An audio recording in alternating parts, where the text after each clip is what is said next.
하나님 말씀 나누겠습니다. 우리 지난 주일 설교 여러분 기억하실 텐데 동일한 본문 시편 23편 5절로 설교했었습니다. 이 시편 23편 5절을 통해서 천국에서 일어나게 될 어린 양의 혼인잔치, 그리고 거기에서 벌어질 그 풍성한 식탁의 향연, 그것을 우리는 믿음의 눈으로 이미 경험했습니다. 오늘은 예수께서 이 천국 잔치의 비밀을 비유로 말씀하신 이 마태복음 22장 1절로부터 14절과 더불어서 천국 잔치의 영광과 그 잔치에 참여하는 택함 받은 자의 합당한 자세에 대하여 말씀 나누겠습니다.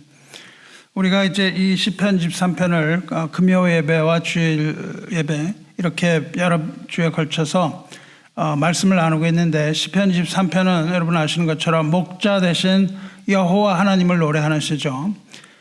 그 중에서도 특히 오전 말씀에서 우리는 천국의 잔치, 왕의 풍성한 잔치로 맞아들이시는 그 왕이신 하나님의 은혜, 이것을 보았습니다. 5절, 주께서 내 원수의 목전에서 내게 상을 차려주시고 기름을 내 머리에 부으셨으니 내 잔이 넘치나이다. 다윗은 지금 이 평화로운 평화의 시기가 아니라 그의 생명을 위협하는 원수들이 진치고 지켜보는 바로 그 앞에서 잔치의 풍성한 상을 차려주신 하나님 찬양하면서 그 하나님의 은혜를 노래하고 있습니다. 이 잔치는 단순한 식사가 아닙니다. 이 잔치는 하나님의 절대적인 주권을 보여주고 있습니다. 이 잔치는 하나님의 절대적인 보호 아래서만 누릴 수 있는 절대적인 승리의 확신입니다. 우리는 이 식탁을 대할 때 하나님의 주권적인 은혜, 그 은혜를 누릴 수 있음을 깨달아야 할 것입니다. 우리가 하나님의 이 식탁에 초대받을 수 있는 이유는 우리가 초대받을 만한 어떤 자격이 있어서가 아니라 하나님께서 우리를 하나님의 자녀로 삼아주시고 하나님의 백성으로 택정하셨기 때문인 것을 우리는 알아야 합니다. 그렇기 때문에 아버지 하나님께서는 이 세상의 어떠한 위협에서라도 우리를 먹이시고 또 우리를 하나님의 영광 가운데 머물게 하시는 거죠. 하나님께서 이 세상의 이 거친 광야에서 차려주시는 이 식탁은 어린 양의 혼인잔치를 미리 맛보게 하는 은혜의 식탁이라고 말씀드렸습니다. 이 잔치는 영원한 구원의 식탁이죠.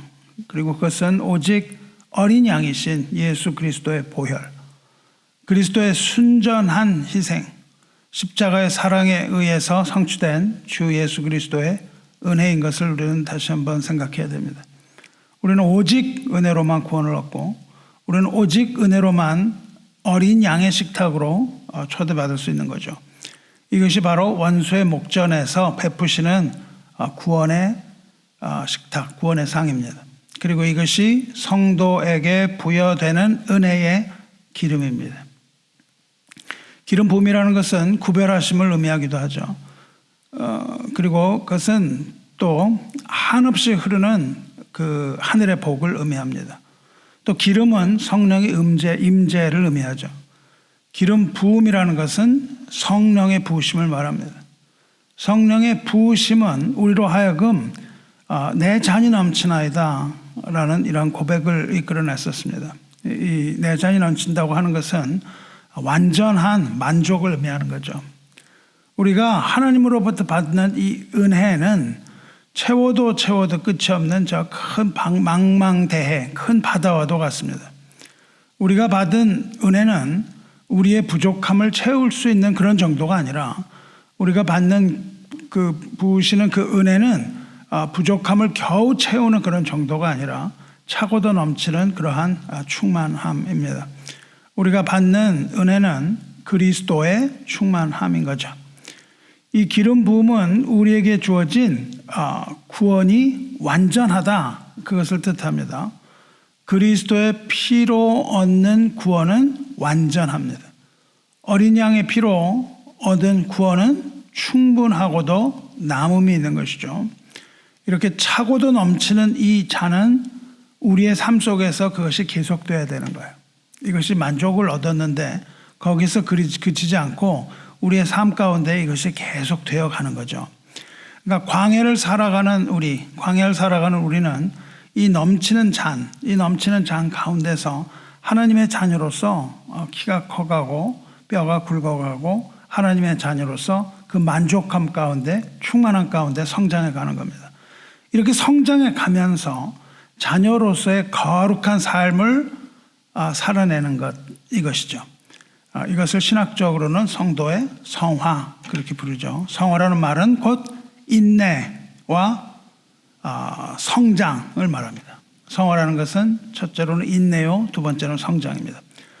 천국을 얻기 전에 성도의 삶은 이 척박한 광야에서의 삶입니다. 성도는 죄 많은 이 세상 살아가는 거죠. 즉 이 광야에 살아가면서 끊임없이 죄와 세상에 시달리는 겁니다.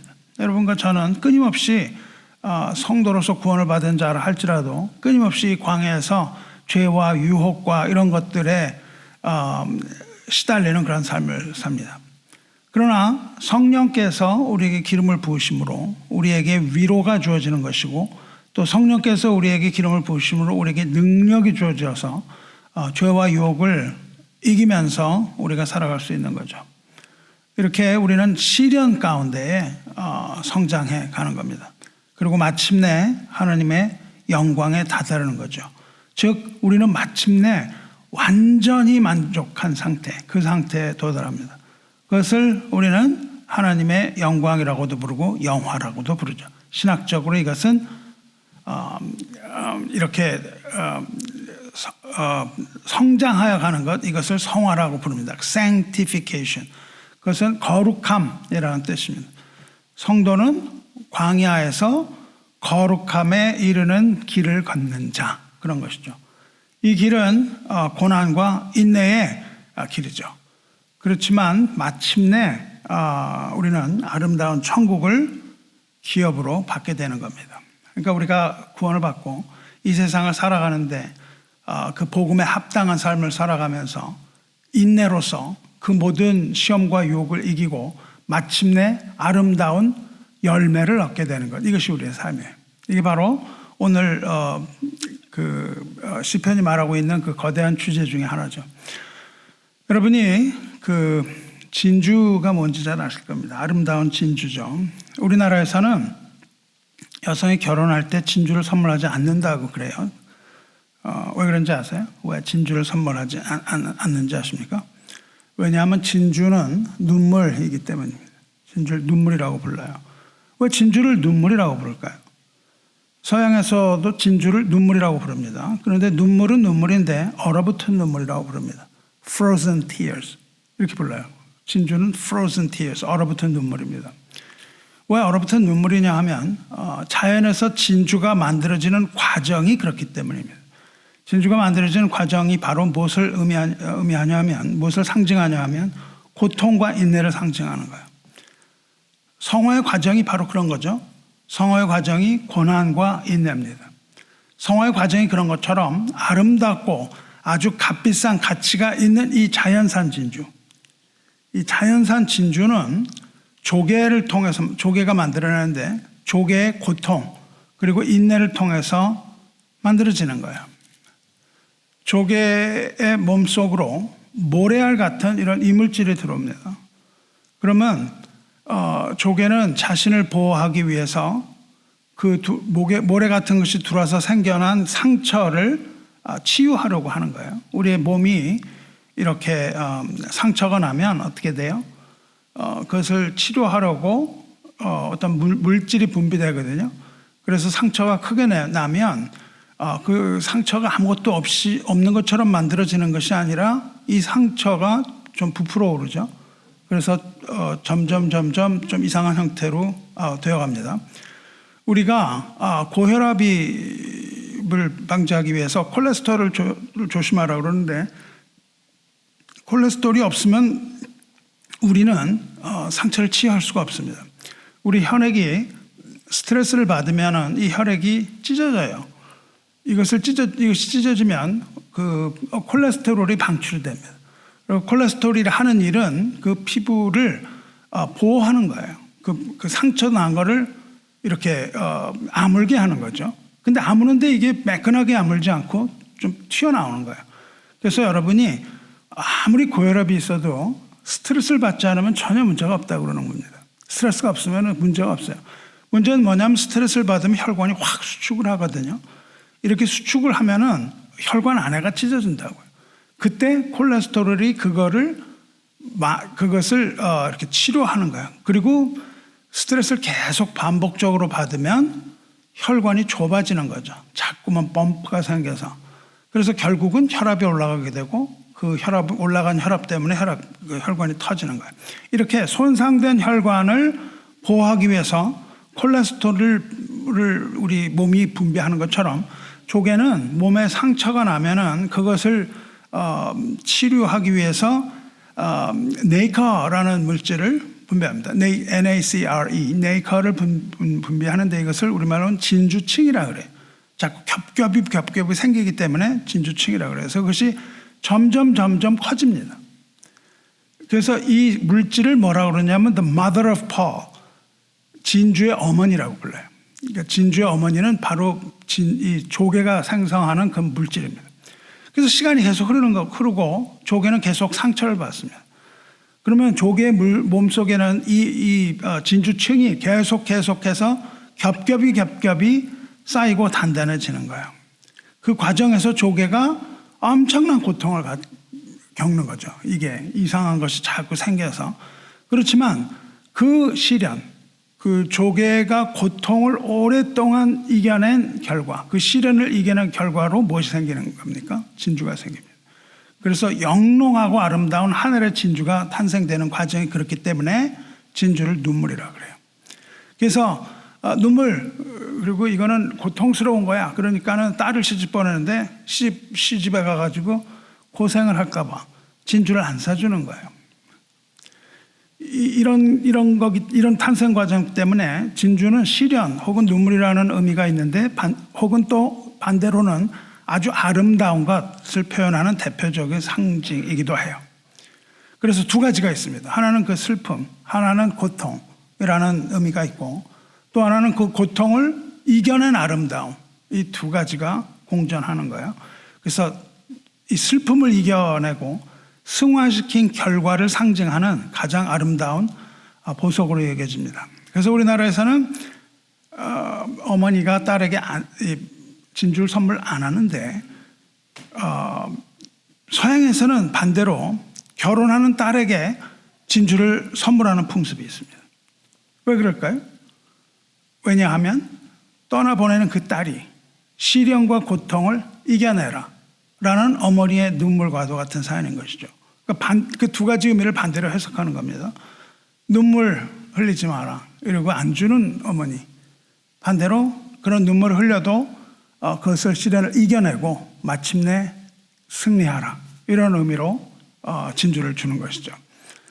진주를 눈물에 비유하는 것은 그것이 바로 고통을 감내하여 인내하여 만들어낸 결실이라는 그런 깊은 의미를 담아냅니다. 마찬가지로 성화가 이와 마찬가지죠. 마찬가지로 성화는 복음과 하나님의 은혜 안에서 고난을 인내로 이겨내고 마침내 아름다운 결식, 즉 성령의 열매를 맺게 되는 그런 과정을 말하는 겁니다. 그래서 성화에는 반드시 고난과 인내 이것이 따라가는 것이고 그 결과는 아름다운 성령의 열매입니다. 어떤 것이 성화일까요? 우리나라 가곡 중에 조명식이란 분이 작사하고 조동진이란 분이 작곡한 한국 가곡 중에 목련화라는 거 여러분 기억하실 거라고 생각합니다. 온의 사랑 목련화야 그대 내 사랑 목련화야 희고 순결한 그대의 모습 이렇게 시작하는 가곡 여러분 다 기억하실까요? 목련화는 그 모습이 아름답다는 거예요. 그래서 목련화는 순결을 상징하고 아름다움을 상징합니다. 목련의 꽃말은 고귀함이에요. 그런데 목련화가 언제 핍니까? 이른 봄에 피거든요. 이른 봄에 피기 때문에 강인함을 상징합니다. 그 추운 겨울을 이겨냈다라는 의미에서 강인함 그리고 희망 이런 거를 상징해요. 가사 중에 추운 겨울 헤치고 온 봄 길잡이 목련하는 그런 거 기억하실 거예요. 추운 겨울 이기고 헤치고 온 봄 길잡이 목련화. 그러니까 봄을 끌고 온다는 겁니다. 봄이 와서 목련화가 피는 게 아니라 봄을 끌고 오는 그게 목련화예요. 그래서 뭐라고 하냐면 새 시대의 선구자 그렇게 말합니다. 새로운 것을 갖고 오는 성계. 이런 구절이 나오죠.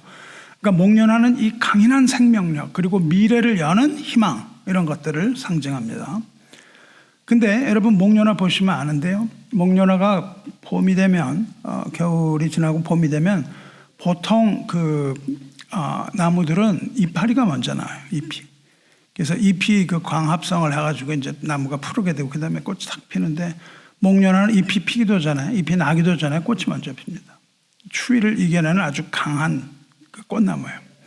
그런데 이 가사 중에 이런 데가 있어요. 함께 피고 함께 지니 인생의 귀감이로다. 이 가사가 나와요. 그리고 뭐라고 나오냐면 또 그대처럼 우아하게 목련화처럼 우아하게 그대처럼 향기롭게 오늘도 내일도 영원히 나 아름답게 살아가리라 이렇게 나와요. 오늘도 내일도 영원히 나 값있게 살아가겠다. 값있게 살아가겠다. 이런 가사가 나와요. 성도 여러분, 이 목련화가 바로 성화의 과정을 꼭 빼닮은 거예요. 그 추운 겨울을 이기고 따뜻한 봄을 이끌어내는 이 목련화가 뭐라고 그러냐? 그걸 보고 뭐라고 고백을 해요? 내가 값있게 살아가겠다. 오늘도 내일도 내가 값있게 살아가겠다. 이것이 무엇입니까? 이것이 바로 구원받은 자의 태도. 구원받은 자가 살아가는 태도인 거죠. 아, 내가 구원을 받았으니 나는 이제 끝이야. 나는 하나님의 자녀야. 나는 끝. 이게 아니고 나는 하나님의 자녀로서 구원을 받았어. 그 은혜에 내가 감사하고 내가 이제 값있게 살아가야 되겠다. 이런 마음을 가지고 하나님의 자녀로서 아름답게 살아가는 것. 성령 안에서 그렇게 성장하여 가는 것. 이 아름답고 숭고한 삶을 살아가겠다고 하는 이 삶의 태도. 이게 바로 성화의 모습인 것이죠. 그러니까 우리가 구원이 있은 후에는 이렇게 값있고 아름답게 살아가는 모습으로 살아가는 겁니다. 성도는 목련화처럼 순결한 존재인 거죠. 성도는 이 목련화처럼 봄에 피는 목련화처럼 아름다운 그리스도의 신부입니다. 그래서 목련화 같은 성도가 어린 양의 혼인잔치에 청함을 받는 거죠. 교회가 아름답고 순결한 그리스도의 신부인 교회가 목련화와 같이 값비싼 이런 구원 이런 것에 만족하지 않고 정말 값지게 이렇게 살아가는 그런 순결한 신부, 이것이 바로 그 혼인식, 어린 양의 혼인식에 참여할 준비를 하는 그런 순결한 신부의 모습입니다. 그런데 이 신부가 이렇게 값비싼 진주 같은 이 신부가 아직 이 땅에 살아가고 있는 거예요.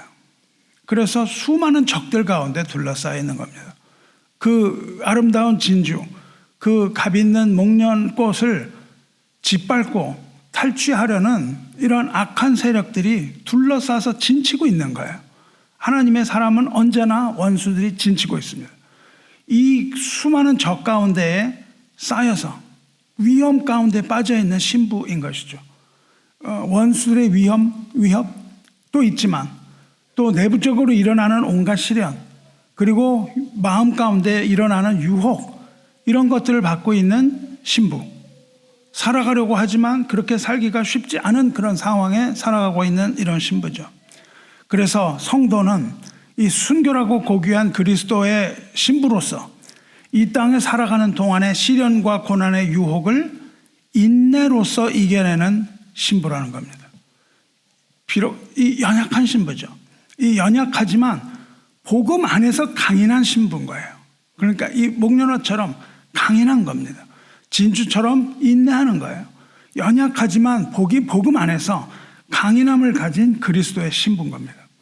이 얼어붙은 겨울을 이겨내고 frozen tears, 그 얼어붙은 눈물을 가진 그 조개와 같이 그렇게 눈물을 흘리면서 살아가는 것이죠. 그러나 마지막 천국에서는 하나님이 그 눈물, 얼어붙은 이 눈물, 모든 눈에서 눈물을 다 씻겨주실 것이라고 약속을 하고 있는 겁니다. 우리는 조개와 같은 그런 삶을 살고 목련화와 같은 그런 삶을 살아가는 것이 진정한 성도의 모습인 거죠. 얼어붙은 겨울을 이기고 따뜻한 봄을 맞아서 아름다움을 발산하는 거예요. 성도의 아름다움을 발산하는 겁니다. 이것이 바로 소금과 빛으로서의 삶이죠. 그리고 이 목련화는 봄이 왔다는 것을 알리는 겁니다. 우리는 소금과 빛으로서 살아가면서 이 땅에 그리스도께서 오시고 다시 그리스도께서 이 땅에 오신다는 것을 알리는 거죠. 이 어둠과 같은 이런 곳에 빛이 왔다는 것을 알리고, 또한 이 얼어붙은 이 땅에 봄이 왔다는 이것을 알리는 이 목련화 같은 그런 신분입니다. 그리고 마침내 소망 가운데 완벽한 그 아름다움을 가지고 천국에 들어가서 이 어린 양 신랑을 맞이하는 것, 성화, 즉 거룩하게 되는 어린 양의 신부, 이것이 이 땅을 살아가는 어린 양의 신부 교회의 모습입니다. 이것이 바로 제가 진주와 목련화로 비유한 성도의 성화의 과정이에요. 굉장히 중요합니다. 우리 개혁신앙에서는 이 성화를 굉장히 중요하게 생각을 하고 있어요. 이 성화의 과정에서 우리는 달려갈 길을 다 마친다는 표현을 하는 거예요. 달려가기가 얼마나 힘들겠습니까? 숨이 차고 여기 있는 브레이킹 하트를 갈 때 심장이 터질 것 같은 그런 것들을 다 인내로서 이겨내고, 달려갈 길을 다 마치고 인내로서 다 마치고, 마침내 어린 양의 그 혼인잔치, 여기에 참여하는 그 순간, 그거를 신학적으로 뭐라 하냐면 glorification, 그렇게 부른다고요. 영화. 그것을 영화라고 부릅니다. 무슨 뜻일까요? 완전하게 우리가 만족하게 되는 상태를 말합니다. 하나님 안에서 우리가 완전한 만족, 더 이상의 부족이 없는 상태, 완전히 만족되는 그 상태를 우린 영화의 상태라고 불러요. 오늘 시편 말씀이 무엇입니까? 우리에게 부어지는 그 풍성하고 넘치는 은혜죠. 신부에게 주어지는 풍성하고 은혜 넘치는 이런 것들을 보여준다면, 오늘 읽은 마태복음 22장 왕의 혼인잔치 비유는 이 잔치로 초대받은 그 잔치로의 초대에 대한 인간의 완악함과 죄악된 반응, 그리고 하나님의 공의로운 심판에 대해서 이야기해 줍니다. 이 시편 23편의 5편이 요한계시록으로 넘어갈 때 어린 양의 신부 혼인잔치로 넘어가기도 하지만, 이 마태복음 22장 예수께서 비유로 말씀하신 이 왕의 천국잔치로 넘어갈 수 있습니다. 두 개가 다 공통점이 있어요. 두 개가 다 공통점이 있습니다. 그 두 개가 다 하나님의 심판에 관하여 말씀하고 계세요. 왕이신 하나님께서는 그 아들이신 예수 그리스도를 위하여서 가장 영광스럽고 성대한 잔치를 준비하셨습니다. 그래서 종들을 보내서 사람들을 청합니다. 내가 옷찬을 준비하되 나의 소와 살진 짐승을 잡고 모든 것을 갖추었으니 혼인잔치에 오소서, 이렇게 간곡하게 청했습니다. 이것은 복음회로의 초청이 얼마나 값진 것인지 우리에게 잘 말해주고 있습니다. 그런데 청함받은 사람들은 어떻게 했죠? 이 귀한 초청을 돌아보지도 않고 하나는 밭으로 갔습니다. 그리고 다른 한 사람은 자기 사업한다고 사업처로 갔어요. 심지어 이들은 왕이 보낸 그 종들을 능욕하고 모욕하고 죽이기까지 했습니다. 이 비유에서 우리는 인간의 이 원초적인 죄의 본성을 찾아봐야 돼요. 이 죄인인 인간은 하나님의 천국 초청에는 관심이 없고 이 세속, 이 세상을 사랑하고 있다는 것을 우리는 알 수 있습니다. 이 생활 터전을 사랑하는 거예요. 아니라고는 들으지만 이 터전을 사랑합니다.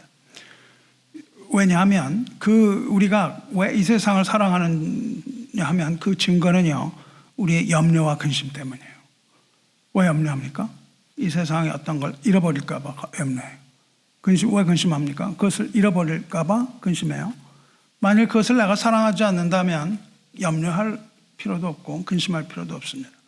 우리가 그것을 염려하고 근심한다는 것은 그것을 잃어버리는 것에 대한 두려움이 있는 거예요. 우리가 이 세상 살아가는 이 세상에 대해서 두려움을 갖고 있습니다. 그렇기 때문에 이 세속을 사랑하지 하나님을 더 사랑하지 않는다는 거예요.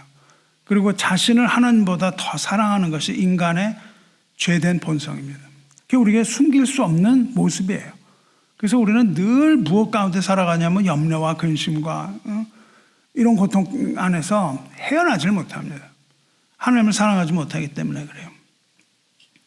그런데 이 청함받은 사람들이 거절을 했는데 이 거절은요, 왕에 대한 단순한 무례함 이런이나 혹은 무관심 이런 차원을 넘어섭니다. 이것은 뭐냐면 하나님의 주권과 권위에 도전하는 거고 하나님의 주권과 권위를 모독하는 겁니다. 신성 모독이 되는 거예요. 성령 모독자가 가장 큰 죄인 것은 천국으로의 초청을 거절하는 것이기 때문에 그래요. 성령께서 우리에게 원하시는 것은 뭐냐면 예수 그리스도의 말씀 생각나게 해서 구원을 얻게 하는 것. 이것이 성령이 일하시는 것인데 그것을 거절하는 것. 이것이 바로 가장 큰 성령 모독죄입니다. 그러므로 하나님의 초청을 거절하는 것은 하나님의 주권을 모독하는 것이고 하나님의 권위를 모독하는 것이고 이것이 바로 인간의 죄, 즉 하나님의 선하심에 대한 영적인 반역이에요.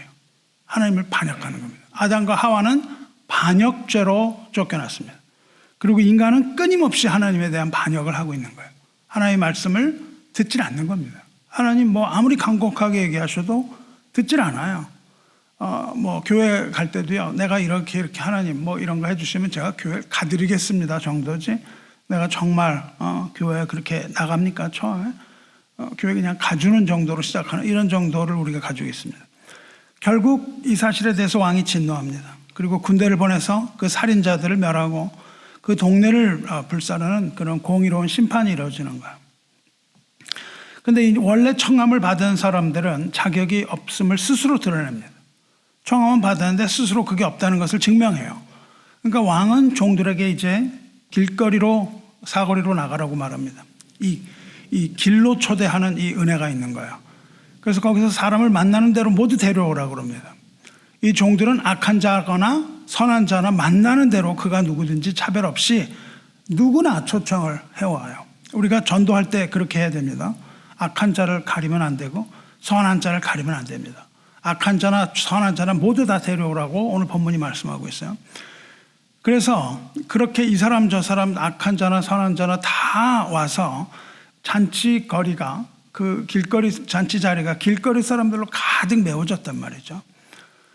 처음 초청을 받았던 사람들은 유대인이에요. 그리고 근데 이제는 길거리에서 아무나 데려온 이 사람들은 이방인입니다. 그러니까 즉 복음이 이방인에게로 확장되었다는 것을 얘기해 줘요. 누구든지. 이것은 씨 뿌리는 비유에서도 동일합니다. 씨가 옛날에는 포도원에 담장을 치고 그 담장 안에서만 포도나무를 경작했거든요. 이스라엘이라는 담 안에서. 근데 이것을 세상 아무데나 다 뿌린다고요. 이제 모든 곳에 뿌리는데 길에 떨어진 거, 가시물에 떨어진 거, 그늘이 아래로 떨어진 거, 무슨 돌밭에 떨어진 거, 좋은 데 이런 얘기 있잖아요. 그것은 뭐냐면 세상 아무데나 막 뿌려서 좋은 곳이나 나쁜 곳이나 다 말씀의 씨가 던져졌다는 겁니다. 그러니까 잔치에 초청 처음 받은 것은 유대인이었는데 이제 모두가 다 온 거예요. 근데 누가 오냐 하면 악한 자나 선한 자나 다 온 거예요. 우리가 잔치에 초청을 받은 것은 우리 선하기 때문이 아닙니다. 선하기 때문에 초청하시는 게 아니에요. 우리가 악한 자든 선한 자든 죄인이든 악인이든 천국으로의 초대는 오직 은혜로 주어지는 거예요. 그래서 악한 자 선한 자가 상관없이 들어옵니다. 다 들어와요. 이렇게 오직 은혜로만 우리가 부르심을 받는데 이것을 뭐라고 부르냐면 이것을 하나님의 일반적인 부르심이라고 불러요. 악한 자나 선한 자나 다 부르시는 거예요. 이 신학적인 이야기죠. 누구든지 주의 이름을 부르는 자는 구원을 얻을 것이라 이 말씀을 우리가 하는 거예요. 누구든지라는 거는 차별이 없다는 뜻입니다. 기준이 없다는 뜻이 아니라 차별 없이 누구든지 악한 자나 선한 자나. 그런데 이 비유의 진정한 핵심은 11절 이후에 나옵니다. 왕이 손님들을 보러 왔을 때 예복을 입지 않은 사람을 발견하죠. 예복을 입지 않은 자를 발견한 다음에 그를 바깥 어두운 데로 내어쫓고 거기서 슬피 울며 이를 갈게 만드는 일이 발생해요. 그러니까 다 악한 자나 선한 자나 다 왔는데 왕이 딱 보고 예복 입지 않은 사람을 내치라고 말하는 것이죠. 여기서 예복은 어떤 예복이냐면 결혼식 갈 때 입는 옷이에요. 웨딩 클로스. 결혼식 갈 때 입는 입입니다. 이게 지금 뭐냐면은 혼인잔치거든요. 결혼잔치. 그러니까 결혼식에는 어떤 규격에 맞는 옷을 입고 가야 되는 거예요. 결혼식에 참여하는 자가 반드시 입어야 되는 옷. 그것이 예복입니다. 어떤 기준이 있는 거예요. 여러분이 누구 아주 고귀한 사람의 결혼식에 가는데 반바지로 이렇게 막 하고 그냥 이런 식으로 가면 그것은 그 주인을 모독하는 것이죠. 그러니까 왕의 혼인식에 우리가 예복을 입지 않고 반바지 차림으로 간다면 왕을 모독하는 것이죠. 우리가 왜 예배 드릴 때 반바지 차림으로 오지 않습니까? 왜 옷을 정결하게 입고 오나요? 왜냐하면 우리가 왕을 만나러 오는 것이기 때문이죠. 예수님이 여기 계시고 하나님, 왕이신 하나님을 예배하기 위하여 오는 것이기 때문에 우리는 가장 좋은 옷으로 입고 이렇게 오려고 하는 그 마음을 하나님 보시는 것이죠. 그러니까 예복을 입지 않고 오는 것, 이거는 왕에 대한 모독입니다. 예복을 입지 않은 것은 왕의 호의를 고의적으로 거절하는 것이죠. 내가 여기 혼인식으로 인정하지 않는 거잖아요. 막 들어온 것이니까. 그렇게 자기 마음대로 우리가 구원받을 수 있다고 생각하는 그런 모습과 비슷한 겁니다. 우리가 막 교만하면서도 우리가 어떤 걸 하면서 구원받을 수 있다. 이렇게 생각하는 것을 우리는 뭐라고 말하냐면 예복이라고 불러요. 우리 마음대로, 즉 우리가 옳다고 하는 대로 구원을 얻을 수 있을 것이라고 생각하는 것, 이것이 예복을 입지 않은 모습이죠. 즉 인간의 교만을 의미합니다. 혹은 자기의 의로움을 얘기하는 거죠. 그러면 어린 양의 혼인잔치에 참여하기 위하여 우리가 입어야 하는 이 예복은 도대체 뭘까요? 이 예복은 우리의 의가 아니라 하나님의 의, 그리스도의 의라는 거예요. 즉 오직 믿음으로 얻게 되는 그리스도의 의, 즉 옳다고 하신 것, 다시 말하면 이 혼인식에서 입어야 된다고 하는 그 옷을 입어야 되는 거예요. 하나님의 나라에 들어가게 하기 위하여 옳다고 하시는 그 말씀대로 입어야 되는 거예요. 이것을 그리스도의 의라고 부르는데 우리는 천국에 오직 그리스도의 의로만 들어간다 라고 얘기해요. 그것을 다시 말하면 우리는 오직 그리스도의 의, 즉 믿음으로만 천국에 들어갈 수 있다고 말하는 것이고 신학적으로는 이것을 이신칭이라고 부른다고요. 이신칭이라는 것이 바로 이겁니다. 그러니까 천국잔치에 참여할 수 있는 자격이 뭐예요? 우리의 선행이나 노력이나 혹은 종교적인 열심이 아니라는 거죠. 그런 것이 아니라 오직 우리는 그리스도의 피로만 깨끗하게 되고 그리스도의 피를 믿는 믿음으로만 천국에 갈 수 있다는 거예요.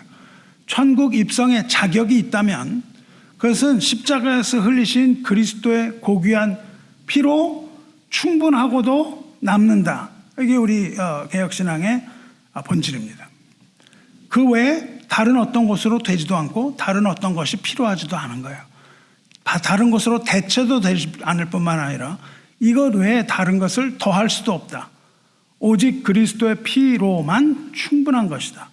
피로 충분 조건이라는 거야. 다른 것을 더하지도 않고 다른 것으로 대체하지도 않고 오직 우리를 위하여 흘리신 예수 그리스도의 보혈, 십자가의 보혈, 이것만이 우리를 구원하는 것이다 이거예요. 왜냐하면 예수님께서 거기서 다 이루었다 이렇게 말씀하셨기 때문입니다. 모든 것이 완전하게 되었다는 거예요.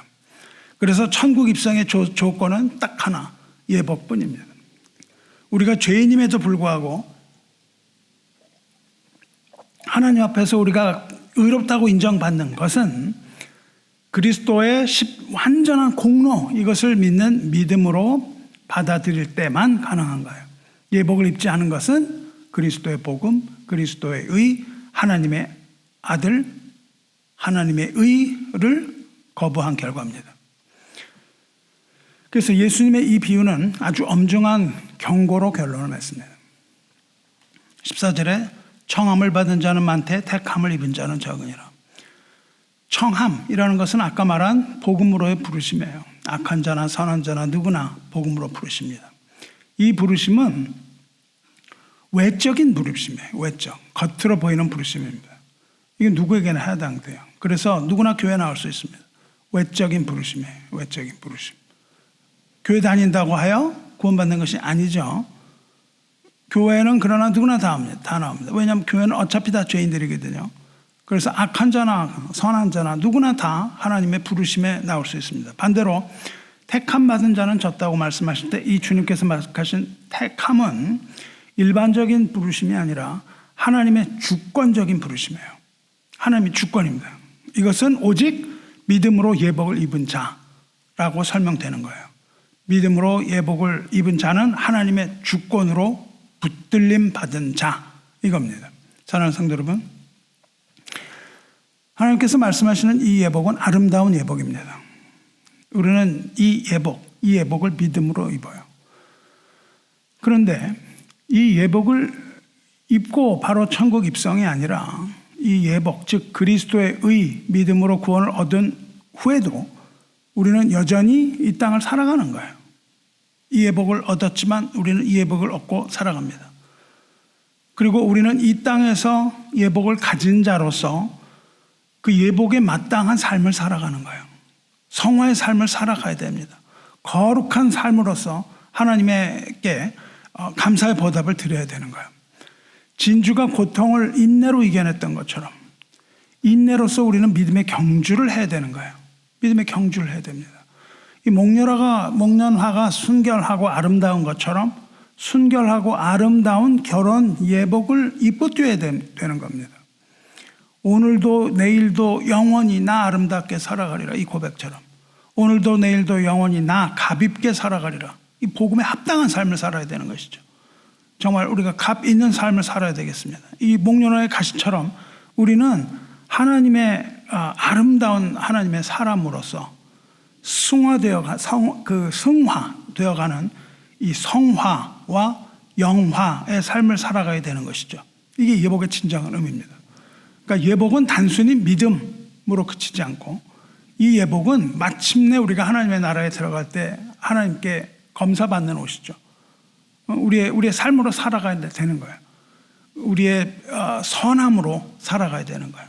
그 선함이라는 것은 반드시 복음에 기초하는 겁니다. 우리가 생각하는 선한 일이 아니라 하나님이 선하심으로 하나님이 선하다고 하시는 그 일, 그것을 듣고 거기에 순종하는 삶, 이게 선한 삶이에요. 그러니까 우리는 믿음으로 구원을 받고 휙 끝났다, 이런 값싼 복음이 아닌 거죠. 우리 지난 수요일 날 인도네시아 목사님 설명을 했는데 이게 그냥 한 질문이 1시간 계속되는 거예요. 수업 끝나고 1시간 동안 질문이 계속됐는데 그 중에 이제 어떤 목사님 나중에 질문 있으세요? 그러니까 저는 학장입니다. 신학교 학장이신데 나는 시간이 없어서 그만하겠다고 그러세요. 그래서 왜 그만하시냐고 하시라고. 그래서 이제 질문했는데 그게 뭐냐면 이분이 그 어떤 커플이 와서 결혼식을 해달라 그랬대요. 근데 이제 애를 먼저 낳았다는 거예요. 그래서 이분이 회중 가운데 교회에 우리가 이렇게 아이를 가졌는데 이것은 그리스도인으로서 잘못된 것입니다. 이렇게 고백을 하고 나면 해주겠다, 이렇게 말씀을 하셨는데 그 커플이 교회를 그냥 떠나버렸대요. 너무 이제 모욕적이었던 거죠. 사람들 앞에서 우리가 그랬다는 거예요, 고백하는 게. 그래서 이런 걸 어떻게 해야 되냐고 이제 질문하시는 거예요. 너무 어렵다고. 이런 성화의 삶을 이야기하는 것이 본인에게 너무 부담이 된다고 이렇게 말씀을 하세요. 그러니까 교회가 그렇게 그러면서 하는 얘기가 교회에서 너무 이신칭이 이것만을 가르쳤기 때문에 이 성화의 삶에 대해서 너무너무 교인들이 알지 못한다, 이렇게 좀 한탄 섞인 이야기를 하셨습니다. 교회는 끊임없이 이런 것들을 우리가 배우고 그 안에서 하나님 앞에서 우리가 우리 자신을 돌아보는 것이죠. 이런 삶을 살아야 됩니다. 하나님의 은혜로 믿음을 얻는 거예요. 믿음은 우리의 의가 아니라 하나님의 의이기 때문에 하나님의 은혜로 우리가 믿음을 얻고 그 믿음으로 인하여 의롭다고 칭함을 받은 이 사람은 그 마음 가운데 성령이 부어진 사람이에요. 성령이 부어진 사람이기 때문에 인내할 수 있습니다. 우리가 그냥 인내하라고 그러면 할 수가 없어요. 고난에 우리는 넘어집니다. 그러나 성령이 우리에게 부어졌기 때문에 우리는 그 고난을 이겨낼 수가 있고 인내할 수가 있는 거예요. 그렇게 성령 안에서 고난과 인내 가운데 우리는 하나님의 사람으로서 이 자녀의 삶, 복음에 합당한 삶을 살아가려고 발버둥 치는 자, 이게 바로 성도입니다. 여러분, 그것이 얼마나 하나님 앞에서 아름다운 삶입니까? 하나님이 기뻐하시는 삶이죠. 그래서 예수님은 좁은 길 말씀하시고 좁은 문 말씀하시잖아요. 구원받은 삶은요, 기쁨의 삶이에요. 넘치는 잔을 받은 삶입니다. 감격과 기쁨이 있는 삶이에요. 오직 은혜의 삶이거든요. 오직 개혁주의자들이 뭐라 했어요? 오직 은혜, 오직 성경, 오직 그리스도, 오직 하나님께 영광 이런 거 했단 말이죠. 그 기쁨을 가졌단 말이죠. 그런 믿음으로 하나님의 말씀에 순종하면서 오직 하나님께 영광을 돌리는 삶, 이것이 예복을 입은 자의 합당한 삶이에요. 우리가 선한 삶을 산다는 것은요, 어떤 우리의 뭐를 드러내기 위해 사는 게 아니고요, 선한 삶을 산다는 것은 하나님께 영광, 이것 때문에 우리가 선한 삶을 살 수 있습니다.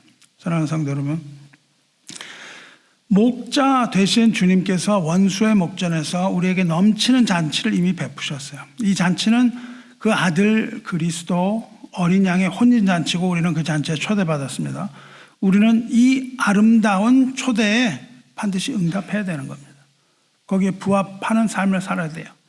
그것을 믿음으로만 해석을 하면 거기에 커다란 문제가 발생을 하는 거예요. 믿음이 아니라 우리는 그 영광스러운 초대에 응답을 해야 되는 겁니다. 세상의 헛된 염려, 욕심, 욕망 이런 것들을 핑계 삼아서 잔치에 오기를 거절했던 그런 어리석은 자가 되지 말아야 하지 않겠어요? 이 세상에 얽매여서 왕의 초대를 발로 차버리는 이러한 어리석음을 범해서는 안 됩니다. 이 자기의 의를 내세우면서 고집을 부리면서 왕의 예복을 거부하면서 왕을 모독했던 그런 자가 돼서도 안 되는 거죠. 그런 교만한 자가 되지도 말아야 하지 않겠습니까? 말씀 맺겠습니다. 주 안에 사랑하는 형제 여러분, 오직 믿음으로 우리는 그리스도의 나라의 백성이 됩니다.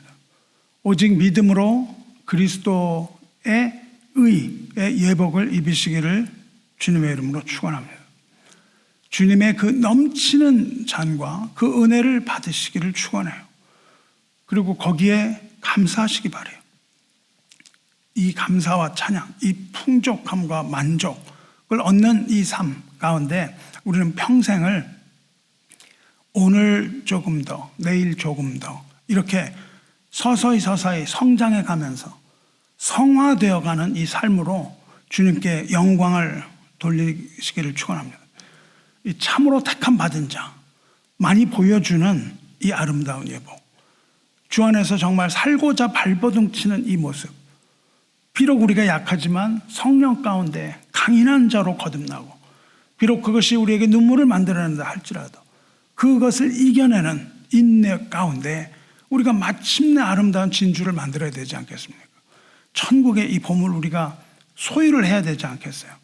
그것이 바로 아름다운 예복이죠.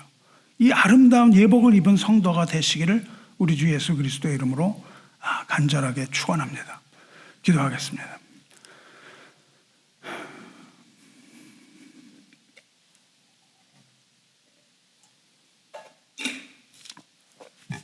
자비로우시며 은혜로우신 하나님 아버지, 거룩하신 하나님, 우리에게 말씀 주신 하나님께 감사드리나이다. 오늘 우리에게 보여주신 풍성한 식탁에 넘치는 은혜와 엄중한 경고를 통해서 천국 잔치의 영광을 우리가 다시 한번 깨닫게 해주셔서 감사합니다. 원수의 목전에서 상을 차려주신 주님의 변함없는 그 보호하심과 독상자를 내어주신 구원의 풍성함을 우리가 찬양합니다. 이 모든 것이 우리의 공로가 아닌 것 고백합니다. 이것이 우리의 공로가 아니라 오직 하나님의 주권적인 은혜인 것을 고백합니다. 주님, 믿음이 없는 우리의 연약함을 용서하여 주시옵소서. 세상의 밭일과 사업의 바쁜 일 때문에 우리의 마음을 빼앗겨 근심한 것, 그리하여 왕이신 주님의 가장 고귀한 초청을 돌아보지도 않는 자들의 어리석음, 그리고 그들의 교만을 용서하여 주시옵소서. 그리고 주님의 자비로 그들에게도 믿음을 주셔서 구원하여 주시기 원합니다. 당장 눈앞의 유익과 염려 때문에 영원한 잔치의 가치를 잊은 죄 용서하여 주시옵소서. 세속적인 핑계로 주님의 부르심을 거절했던 우리의 죄 또한 회개하오니 용서하여 주시옵소서. 그리고 또 주님께서 우리에게 은혜로 주신 예복, 우리 주 예수 그리스도의 이름과 그 믿음을 만홀히 여긴 점, 우리의 교만 또한 용서하여 주시옵소서. 우리의 행위와 우리의 의로움을 가지고 천국 잔치에 들어가려고 했던 그 무지한 마음 또한 주님 앞에 내려놓습니다. 그리고 이제 간절히 주님께 구하는 것은 사랑하는 성도들 한 사람 한 사람에게, 여기 모인 이 한 사람 한 사람에게 성령의 능력을 부어주시옵소서. 복음의 외적인 그 청함을 넘어서게 하시고 택함 받은 자의 확신 갖게 하여 주시옵소서. 오직 믿음으로 그리스도의 의의 예복을 굳건하게 붙들고 이 예복에 합당한, 이 복음에 합당한 세상 삶으로서 이 세상 살아가게 하시옵소서. 넘치는 잔의 기쁨 얻게 하시옵소서. 또한 그 감사를 가지게 하시옵소서. 매일의 삶 속에서 신앙에 성장하게 해주시고 성화를 이루어가게 하여 주시옵소서. 오직 성경에 순종하고 오직 하나님께 영광 돌리는 택함 받은 백성으로 살게 하시고 세상 속에서 그리스도의 빛을 비추게 하시옵소서. 마침내 주님 앞에 서는 그날 우리 모두 예복을 입은 신부로서 어린 양의 혼인잔치에 참여하도록 허락하여 주시옵소서. 그리하여 영원토록 주님과 함께 기쁨 나누게 될 것을 확신합니다. 우리를 구원하신 우리 주 예수 그리스도의 이름으로 기도드리옵나이다. 아멘.